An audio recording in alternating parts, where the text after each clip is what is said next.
Brothers, as you have noticed, we have climbed up the mountain upon those rocks, and as we came upon the top of the mountain, as you can see, there's some droppings of the camel here, and also there's a little pathway. So these pathways upon the mountains are very ancient pathways from the time of the Abbasid Khilafat, etc.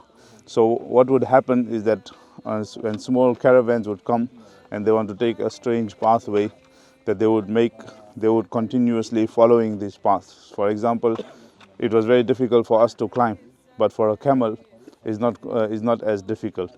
And this is one of the amazing things of a camel, that the camel will choose his own path, and once it climbs through a certain path of the mountain, it will continue climbing through the same path, and that will form these types of roads as well.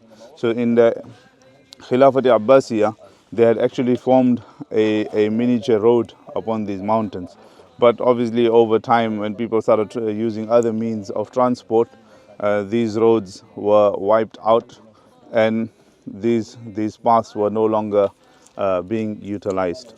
Also, we see behind us here is the idkhir, which we find in the ahadith where the Prophet ﷺ, when Musab bin Umayr رضي الله عنه passed away, and they were lowering him in the grave, there wasn't enough cloth to cover. So the Prophet ﷺ said, cover his face with cloth and his feet with this idkhir grass. Also in the time of in Fath Makkah, when the Prophet ﷺ in the khutbah at Hajjatul Wada, the Prophet ﷺ also mentioned about that it is now haram to pluck anything from Makkah. You can't chop any tree, you can't take any plant. So Abbas radiallahu anhu said, O Prophet of Allah, exclude idkhir, because we use this for a lot of things. It has a good smell as well.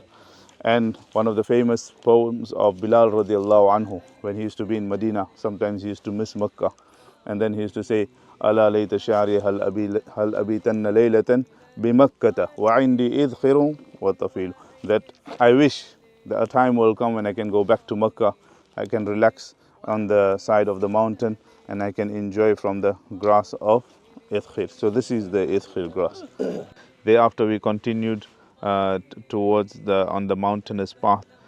From far we could see a huge rocky mountain, which is known as Jabal Akha, which is known as Sakhra Akha, and this it's mentioned in the hadith that the Prophet ﷺ had passed by this rocky mountain upon the Hijrah. So we made our way towards there,